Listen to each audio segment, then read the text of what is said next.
morning students, how are you? Today here we are once again for starting our new content that is related to the planning commission. So planning commission is for our content that is the plan development at the time of independence. So our government have challenged three kind of phases, three challenges that is related to the development of our nation. So at the time of independence what kind of challenges have seen by the government, that is the how do the shape of nation, and second is ki how do the ruling system should be adopted by the government, that is a monarchy or democracy, and third that is the ki how to develop India. So in this segment we will clear ki the third phase was very difficult, that was the how to develop, and this is the greatest responsibility of the planning commissions ki they have handled the very much in the authentic way. So that's why planning commission played an important role for the development of nation. So first of all we will start about the today's content. Let us discuss about some glossary which is given in your book, that is the page number 54, about the Kerala model, decentralizations of the planning.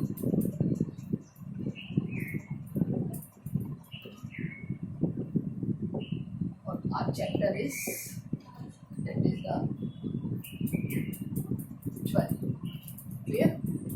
So what about the Kerala model? Kerala model क्या है?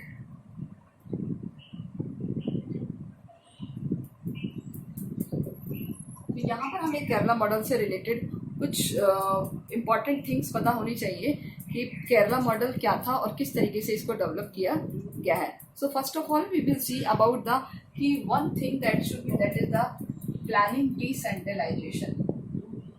Planning decentralisation यानी planning को decentralise किया गया. So it is necessary for the planning always to be decentralise, not to the planning only about the industries of the projects. यानी industries और project के अलावा एक और चीज़ थी जो हम सबको सबसे ज़्यादा जाननी थी, और वो थी केरला में जो शुरुआत हुई थी. तो केरला मॉडल क्या है? तो प्लानिंग का सबसे अच्छा मॉडल केरला ने दिया है, स्टेट ऑफ केरला. तो there has been the focus the model on education, यानी कि Kerala has been focused on education in the sector of health, यानी एजुकेशन के सेक्टर में, हेल्थ के सेक्टर में, एंड द लैंड रिफॉर्म्स और effective food distribution. Land reform and effective food production की regarding Kerala ने जो मॉडल प्रिपेयर किया था, that is the model of Kerala model. This model is known as the Kerala model. अब इसे देखिए क्या क्या इनके टारगेट थे. सबसे पहला था कि पॉवर्टी एलिवेशन. फर्स्ट था इनका poverty alleviation.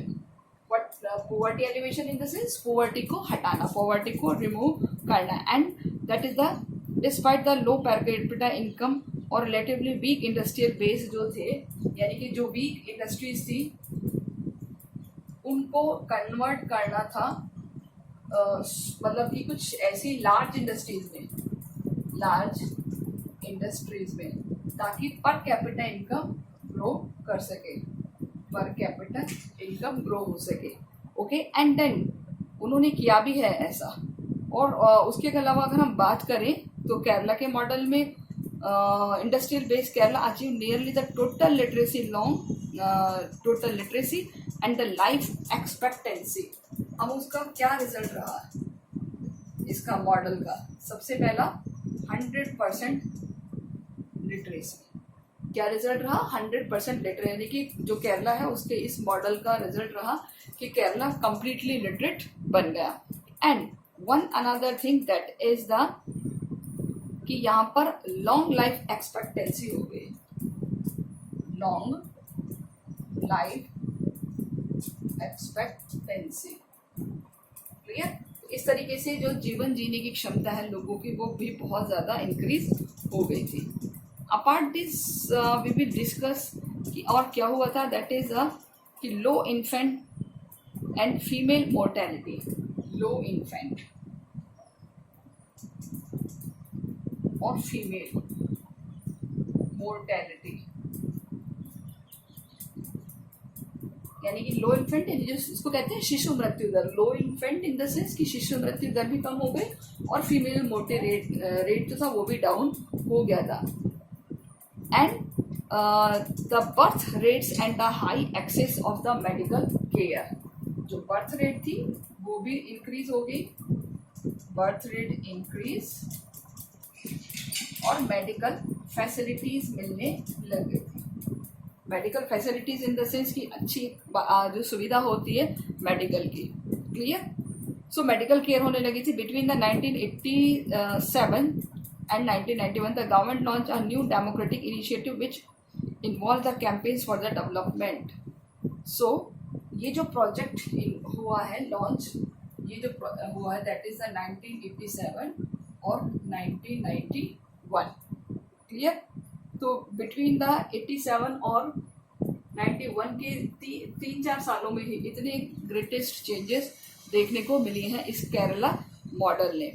So in science और एनवायरमेंट के सेक्टर में भी इन्होंने बहुत अच्छे काम किए हैं। So they involve the people directly to development activity through the voluntary citizen organization, और इन्होंने पीपल्स को डायरेक्टली इन्वॉल्व किया है प्रोग्राम से। The state has taken initiative to involve people to making as a panchayat, block or district level, so on the every level whether they related to the rural, urban or the panchayat levels, so everybody can participate in this program. So this is the Kerala model. It is very important part and it is given on your page number 54.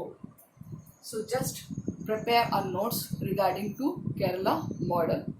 Apart this we have clear that is the main controversial sector, and that sector was the agriculture versus industries and the private or the public sector. So we have clear all both topics ki whichever comes first, agriculture or industries या private sector or the public sector, but as we result find out कि there should be a they have take all the decision they have right. But now इसके अलावा अगर हम बात करें तो अब हमारे जो नेक्स्ट रिजल्ट पढ़ना है उनके क्या आउटकम्स रहे हैं। So what was the outcomes of this models.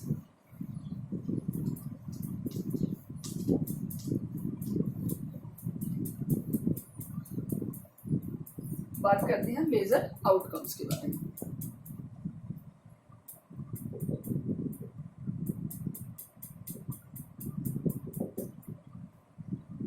इस प्लानिंग के क्या मेजर आउटकम्स रहेंगे। देखिए हम सबसे पहले बात करेंगे जैसे हमारी गवर्नमेंट के सामने, इंडिपेंडेंट के सामने 3 चैलेंजेस थे, 3 challenges. First was the shape of nation, यानी कि हम अपनी इस कंट्री को कैसे शेप दें। सेकंड सिस्टम था कि दे वांट टू डेमोक्रेसी, यानी कि डेमोक्रेसी को वो क्या करना चाहते थे, एस्टेब्लिश करना चाहते थे। And third was the development. 3 challenges थे हमारी कंट्री के सामने eight the time of independence, यानी कि कब थे ये, इंडिपेंडेंस के टाइम। तो ये जो वाला प्रोग्राम है यानी डेवलपमेंट वाला, ये हमारे लिए सबसे ज़्यादा डिफिकल्ट था। ये डिफिकल्ट इसलिए भी था क्योंकि ना तो हम सेट कर पा रहे थे कि कौन से एरिया में हमें डेवलपमेंट करना है, ना हम प्रॉपरली सेट कर पा रहे थे कि कब और कैसे एक प्रॉपरली डेवलपमेंट किया जाए। So we have not decide in it properly कि how to develop the India. So इसीलिए जो कंट्रोवर्सीज हुई थी वो इसीलिए ही हुई थी। जैसे हम कोई काम करने जाते हैं तो नेचुरल है हमारे बीच में एक विरोधाभास हो जाता है, एक डिससिमिलैरिटी हो जाती है व्यूज़ की, कि कुछ लोग कहते हैं कि नहीं ये काम इस तरीके से होना चाहिए, कुछ लोग कहते हैं नहीं उस तरीके से होना चाहिए। तो दैट इज कि whenever we want to something new, तो different kind of views have change the situations. So what happen at that time, तो क्या देखते हैं हम कि उस समय पर क्या हुआ था। तो उसका अगर हम एक और पहलू देखें तो उसका बहुत सारा एक सिस्टम था जो बहुत हमारे लिए एक अच्छा टाइम लेके आया, क्योंकि बहुत सारी बेसिक इंडस्ट्रीज को डेवलप किया गया। तो वो क्या क्या इंडस्ट्रीज थी, इसके आउटकम्स में हम देखते हैं। So first that is the foundations. Foundation in the sense कि कुछ ऐसी इंपॉर्टेंट कंपनीज थी, इंडस्ट्रीज थी जिनको फाउंड किया गया। फाउंडेशंस ऑफ मेजर इंडस्ट्रीज और इंफ्रास्ट्रक्चर। क्लियर? मेजर इंडस्ट्रीज और इंफ्रास्ट्रक्चर्स को उस टाइम डेवलप किया गया। एक कि उसका असेसमेंट ये हुआ कि we plan must begin to knowledge that fact in this period the foundation of India's future economic growth were laid. और ये सारा किस लिए हुआ था? For economic growth. हमने इकोनॉमिक ग्रोथ के लिए कौन कौन से स्टेप्स उठाए थे? Some of the largest development project India history were undertaken during this period. और कुछ मेगा कुछ बड़े प्रोजेक्ट्स थे। तो अभी इसमें बड़े और छोटे सारे मिलाकर के कौन कौन से प्रोजेक्ट्स थे? सबसे पहले हम बात करेंगे भाखड़ा नांगल डैम प्रोजेक्ट। यानी कि ये वो प्रोजेक्ट्स हैं, ये वो प्रोग्राम्स हैं, ये वो इंडस्ट्रीज हैं, ये वो मॉडल्स हैं जो आफ्टर इंडिपेंडेंस शुरू किए गए थे हमारे कंट्री के इकोनॉमिकल डेवलपमेंट के लिए। कुछ मेगा हैं, कुछ माइनर हैं, कुछ लार्ज इंडस्ट्रीज हैं, कुछ स्मॉल इंडस्ट्रीज हैं। तो मेगा डैम्स, ये क्या है? मेगा डैम प्रोजेक्ट सबसे बड़ा प्रोजेक्ट, आपको पता ही है, ये हमारे एशिया का सबसे बड़ा डैम प्रोजेक्ट है ये। इसके अलावा अगर हम बात करें तो Hirakud project.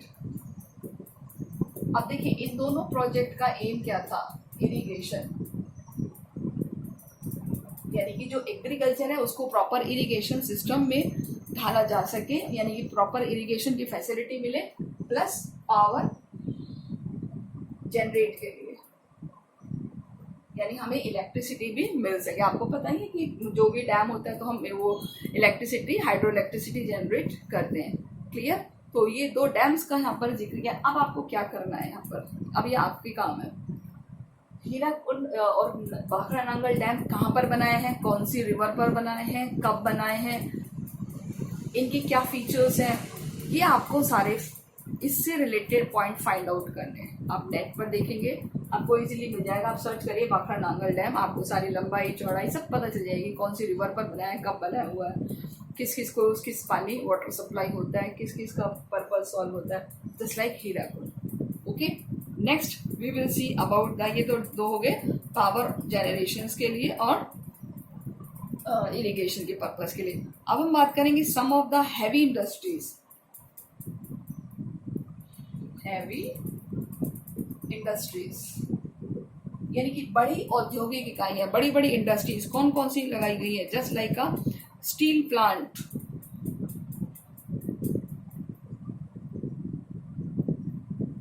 Oil refining, oil refining. अगर हम बात करें तो कुछ मैन्युफैक्चरिंग इंडस्ट्रीज, मैन्युफैक्चरिंग इंडस्ट्रीज यानी कि वो इकाइयां जहां पर कोई ना कोई प्रोडक्शन को बनाया जाए, उत्पादन किया जाए। और इसके अलावा डिफेंस प्रोडक्शन,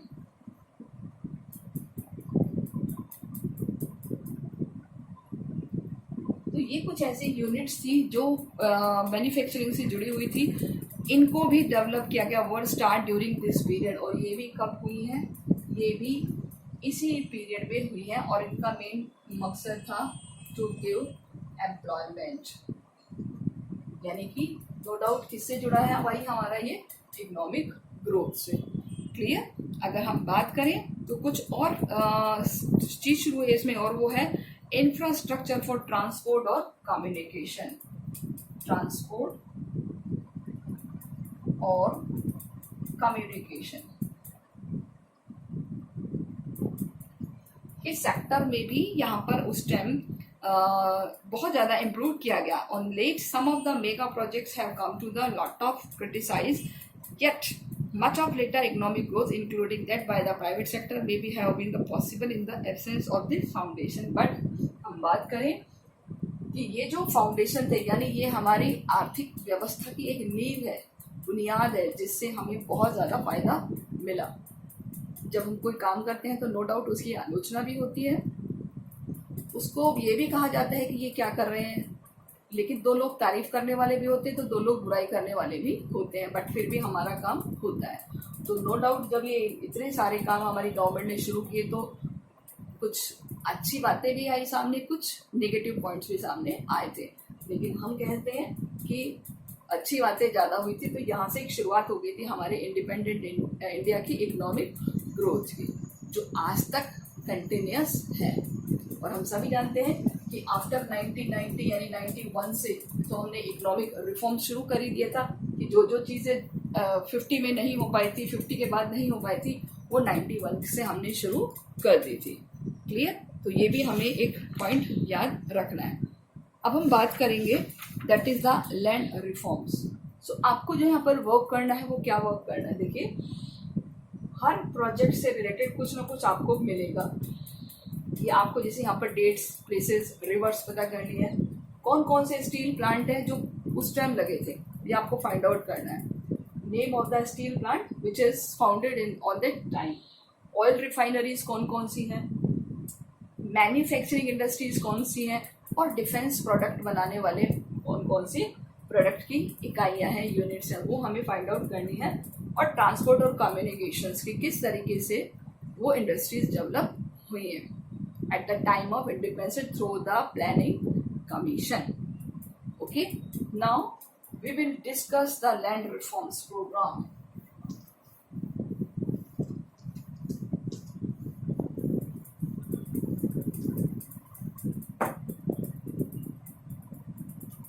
Land reforms.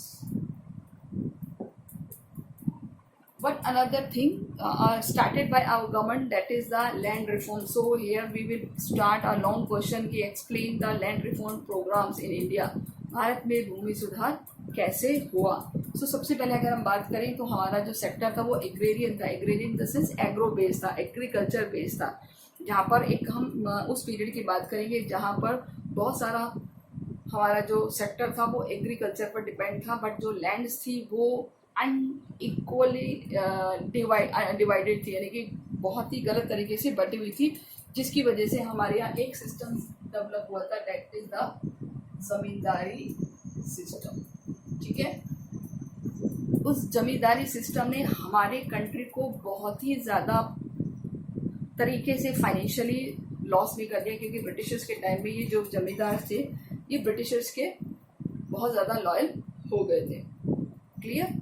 तो रिगार्डिंग दिस कि जब वो लॉयल हो गए थे तो नो डाउट कि उनको ये लगने लगा था कि हमारे जो फार्मर्स हैं वो कैसे डेवलप करेंगे. जब अब हम आज़ाद हो गए हैं तो हमारे सामने सबसे बड़ा प्रोग्राम था कि अब किस तरीके से हमें ये इस जमींदारी सिस्टम को हटाया जाए. तो सबसे पहला जो हमारा एक सिग्निफिकेंट सक्सेसफुल स्टेप था हमारी गवर्नमेंट का, that is to abolition of the colonial system of zamindari. सबसे पहला क्या करा हमने, abolish the colonial system of zamindari, यानी कि जमींदारी का जो सिस्टम था उसको हमने अबॉलिश कर दिया.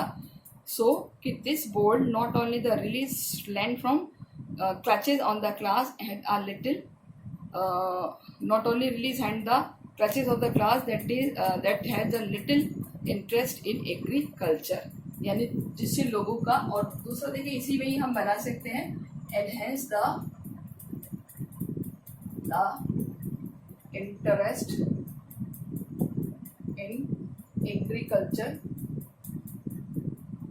sector, यानी एग्रीकल्चर सेक्टर में भी इंटरेस्ट को एनहेंस किया गया, क्योंकि जब जमींदार के पास जमींदार से ज़मीन फ्री हो गई तो लोगों का इंटरेस्ट क्रिएट होने लग गया. अगर हम बात करें, reduce the capacity of the landlord dominant in the politics,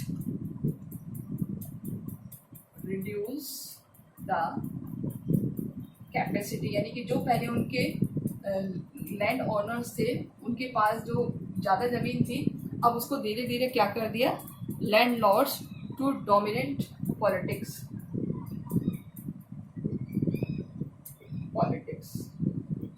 clear, यानी कि जो उनका पॉलिटिक्स में दबदबा रखा उसको खत्म कर दिया। इसके अलावा attempt at the consolidation of land,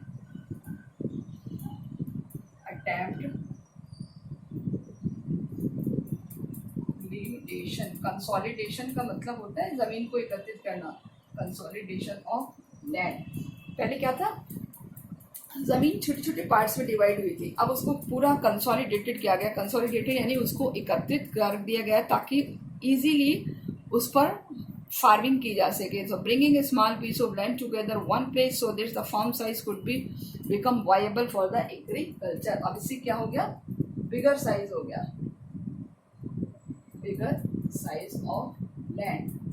और बिगर साइज के होने से क्या हुआ, एग्रीकल्चर का जो पर्पस था वो बहुत ज़्यादा पॉसिबल हो गया था। एंड ऑल्सो फेयरली सक्सेसफुल, ये सारे काम बड़े सक्सेसफुल तरीके से हमारी गवर्नमेंट ने कर दिए थे।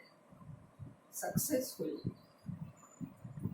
जमींदारी सिस्टम खत्म कर दिया, लोगों का एग्रीकल्चर में इंटरेस्ट क्रिएट कर दिया, जो लैंड ओनर की कैपेसिटी थी, जो पॉलिटिकल्स डोमिनेट रखते थे, उसकी कैपेसिटी को रिड्यूस कर दिया और ज़मीन का कंसोलिडेशन शुरू कर दिया। लेकिन कुछ ऐसे सेक्टर्स हैं जहाँ पर हमारी गवर्नमेंट अनसक्सेस रही है, तो वो अनसक्सेस वाले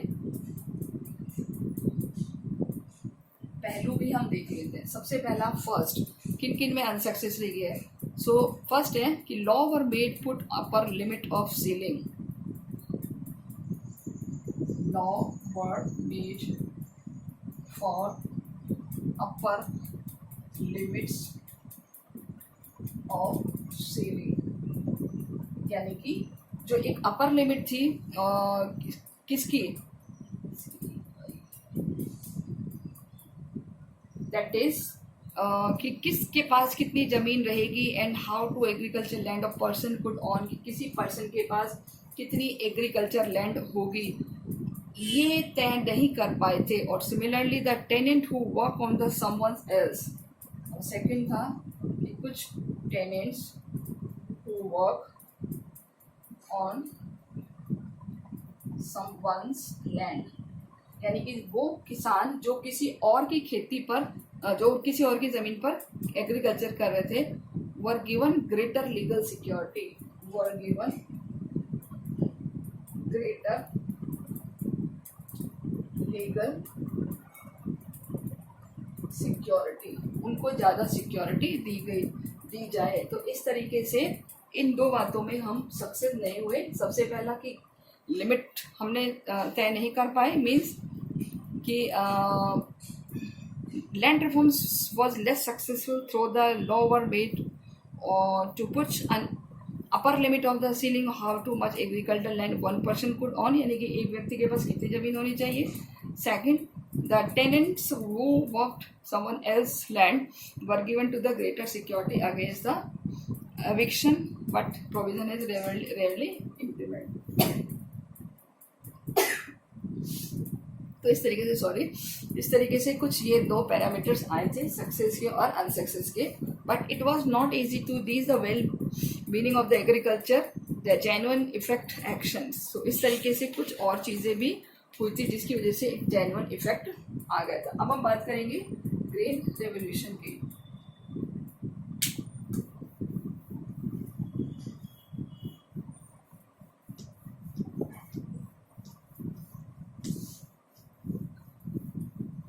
That is the important part, and this is related to the Green Revolution.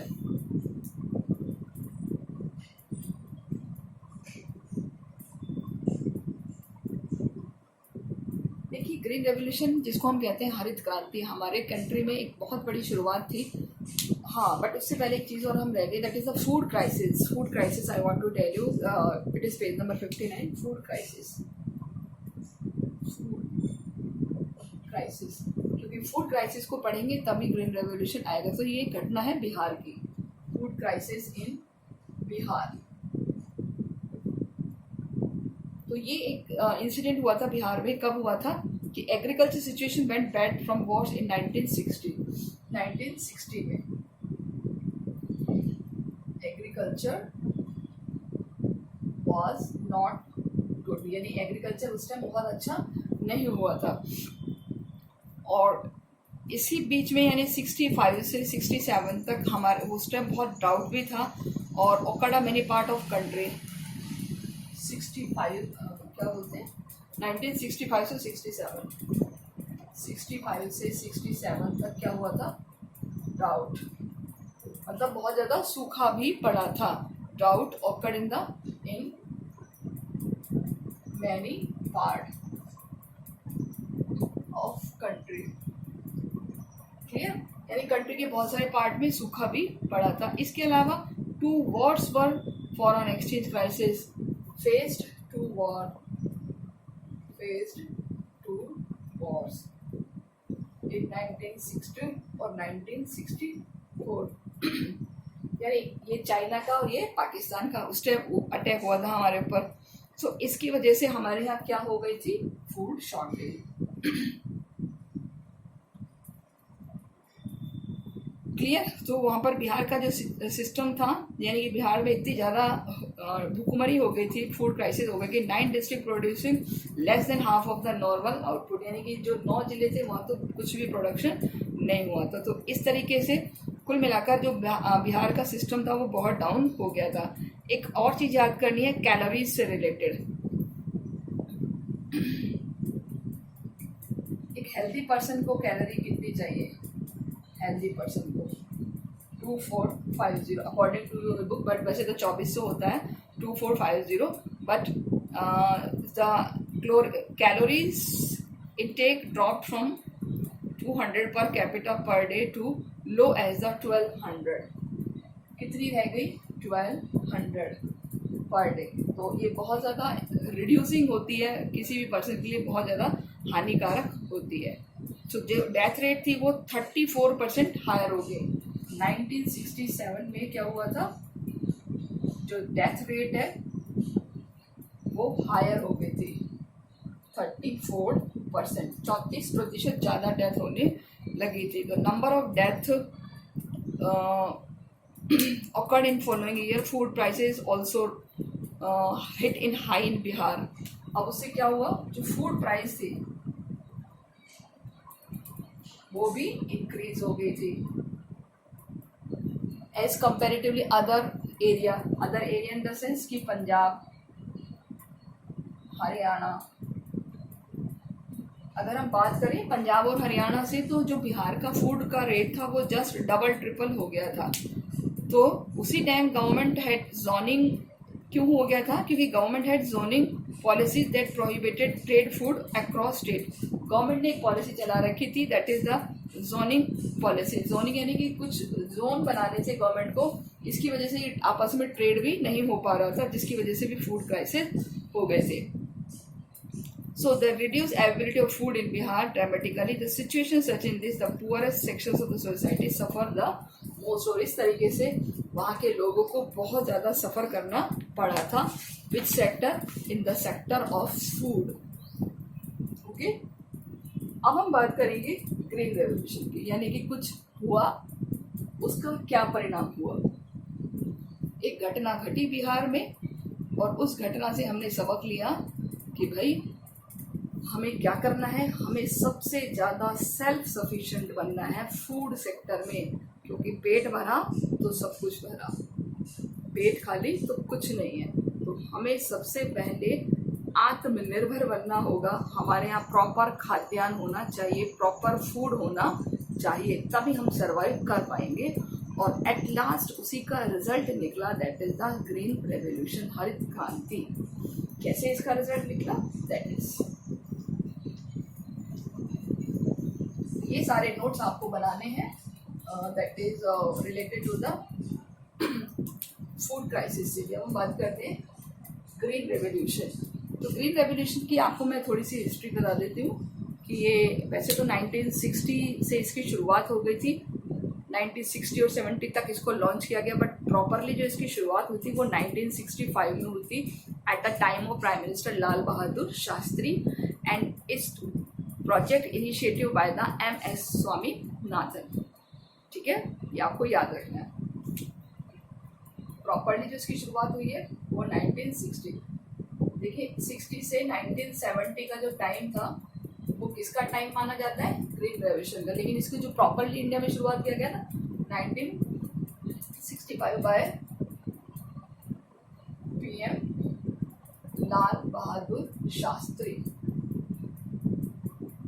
और इसको इनिशिएट किया है नहीं, इनिशिएटिव बाय MS स्वामीनाथन। कौन से स्टेट में इसको शुरू किया है, पंजाब, हरियाणा और यूपी। कौन सी क्रॉप पे इसको शुरू किया है, पीच और राइस। ठीक है, और हमारा पर्पस क्या था, पर्पस था हमारा फूड प्रोडक्शन, सेल्फ सफिशिएंट इन फूड प्रोडक्शन, यानी फूड प्रोडक्शन में सेल्फ सफिशिएंट बनना, आत्मनिर्भर बनना। इससे क्या हुआ, इसका रिजल्ट ये रहा कि न्यू टेक्नोलॉजीज को यूज किया गया। वो न्यू टेक्नोलॉजीज क्या थी कि हमें कुछ चेंज करने हैं, और वो क्या चेंज किए गए थे, दैट इज टू कि the use of fertilizers, use of chemical fertilizers, यानी कि ये सब आफ्टर द ग्रीन रेवोल्यूशन आया। यानी ग्रीन रेवोल्यूशन के बाद हमारे कंट्री में क्या क्या चीज़ें इंट्रोड्यूस भी हुई हैं। अगर आपसे कोई पूछे कि after green revolution what kind of new things will has been introduce in our country, तो जिसे हम बात करते हैं दैट इज़ द क्या बोलते हैं उसे, केमिकल फर्टिलाइजर। अगर हम बात करें तो HYV seeds, HYV seeds, high yield variety seeds, जो उत्तम क्वालिटी के बीज होते हैं। इसके अलावा new technology for irrigation, new method of irrigation, irrigation के नए नए मेथड्स को यूज़ किया गया। और इसके अलावा एक और चीज़ थी, वो है pesticide, the use of pesticide. तो ये सब कब हुआ, these are possible after the green revolution.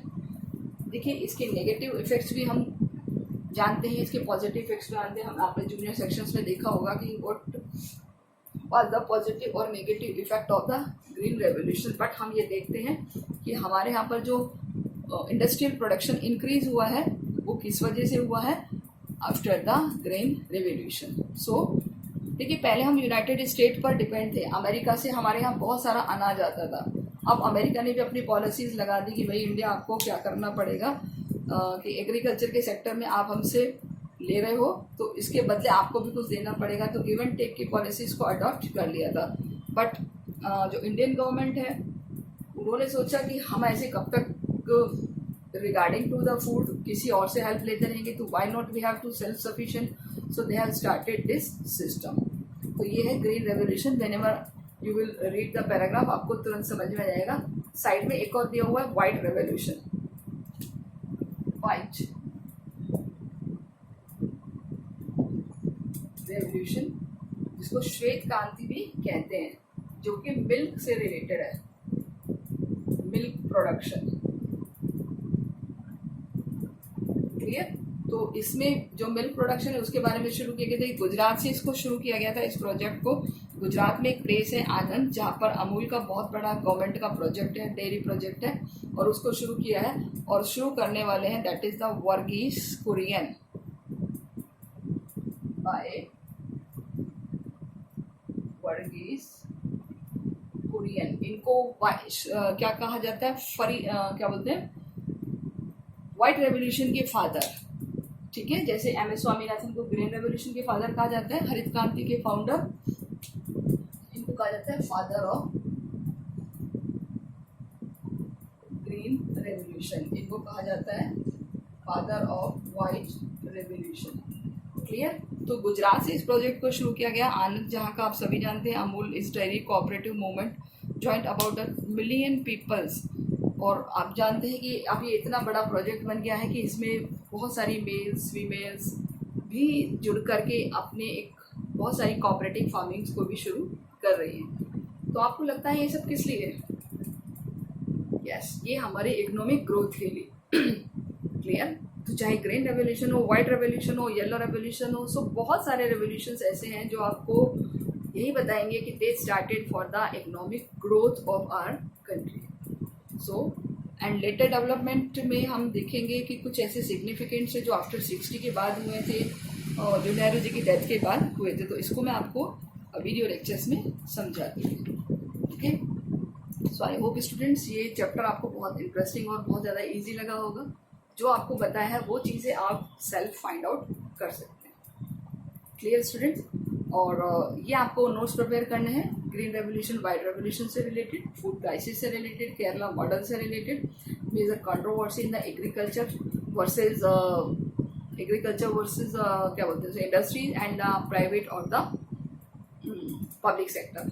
Okay, so एक और यहाँ पर क्वेश्चन था बॉम्बे प्लान, तो वो भी आपको करना है। What about the Bombay plan?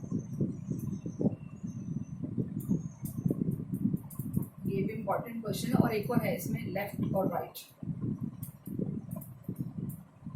What is the meaning of left और राइट? तो ये दो एडिशनल क्वेश्चन और हैं जो प्रीवियस हमारे टॉपिक से रिलेटेड है।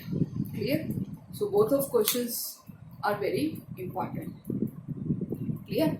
सो remember this chapter is very important for your final exam, but remember this कि ये हाफ टॉपिक आ रहा है, तो हाफ टॉपिक के लिए आपको उतनी ही प्रिपरेशन करनी है। 20 का जो प्लानिंग कमीशन और इसके जो मेजर प्रोजेक्ट्स हैं केवल वही आपके सिलेबस से रिमूव हुआ है, अदरवाइज और कुछ नहीं हुआ है।